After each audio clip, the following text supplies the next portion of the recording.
What's up, guys? The Backward Treadmill from Knees Over Toes guy is here, and today we're going to put it to work. So,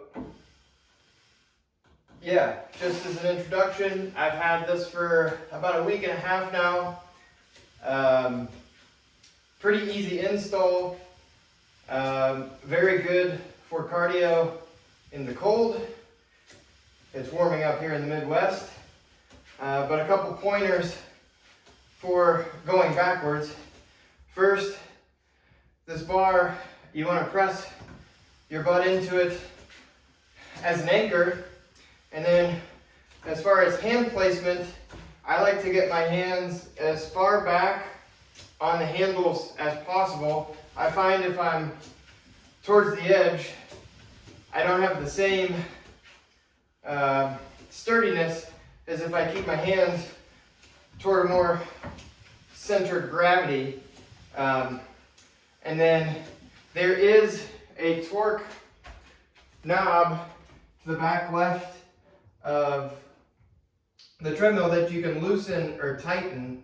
And I will tell you, if you start too loose, the belt will slip out from under you and you will start to go forward and lose balance. So make sure you do have a little bit of tension even when you're starting out for resistance. Otherwise, you'll fly off the front end and that won't be fun. Not that I've done that with experience. But yeah, so this is great. I like to keep my feet kind of in the middle, the direct middle of the belt. If I'm too far back, I guess it's a higher level of difficulty. So starting out, I generally like to do this in the morning. I like to keep the feet kind of in the middle of the belt, and then just start with baby steps. And I'm measuring my length by where my big toes go. So am I going halfway up to the midsole of the next foot? Can I get all the way back to the heel? That's a little harder or more difficult. Or if I have to, just go almost like big toe to big toe starting out. The big thing is we want to flex the quads on extension.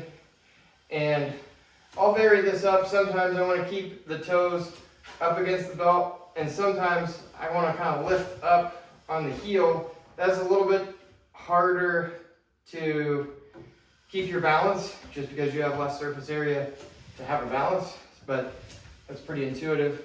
But obviously, a little easier, so the closer the feet are up together, the babier the steps, a little harder, the faster you go, and the wider your steps are.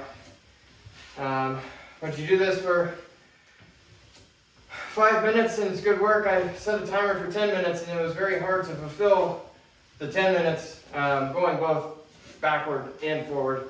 And then if we flip to the forward, again, I like to keep my hands more up the rods instead of towards the back, and also kind of like to lean forward at an angle. If I'm upright here, I don't get the same work as if I'm here. And the belt is always on this type of incline. It doesn't flatten out. So, but yeah, I just like to dig my feet in here, leading with the toes, the big toes specifically. Just trying to drive knees directly over, not trying to go in, not trying to go out. And then looking down, I can see my knees go directly over toe. And just extend, go nice and soft here. Again, babier steps, easier, wider steps. Got to drive with a little more force. And I would say this would be a down and out, or I guess up pressure. And then you can adjust your resistance. I would say by quarter turns. If you do a full turn, you can feel a difference. But I generally like to start loose in the morning just to get things going. But then just test yourself, see how far and how hard you can go. And again, I'm about 5'10", so I'm 70 inches. I understand if you're a little bit taller, this belt's kind of tiny for you. But me at 5'10", it's a fine size. And then, as Ben would teach, try to go in maybe 10-second spurts, and make sure you breathe, because I like to forget to breathe doing this.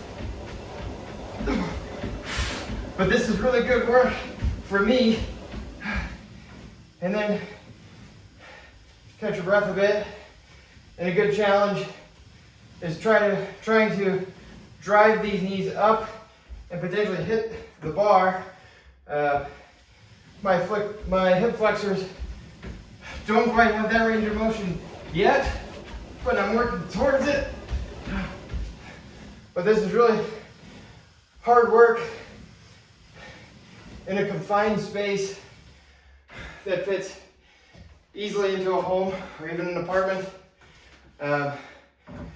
But for someone who doesn't run outdoors, I don't run, this machine has been great for me. It's given me a freedom and a hope for cardio and aerobic exercise. I'll say again, working towards longevity, heart health, VO2 max. This Backward Treadmill is a machine where I can break a sweat safely without pain in any joints, and I'm able to go as hard or as soft as I need to protect myself and not worry about injury. So yeah, I've had this for a couple weeks now. I can't recommend it enough.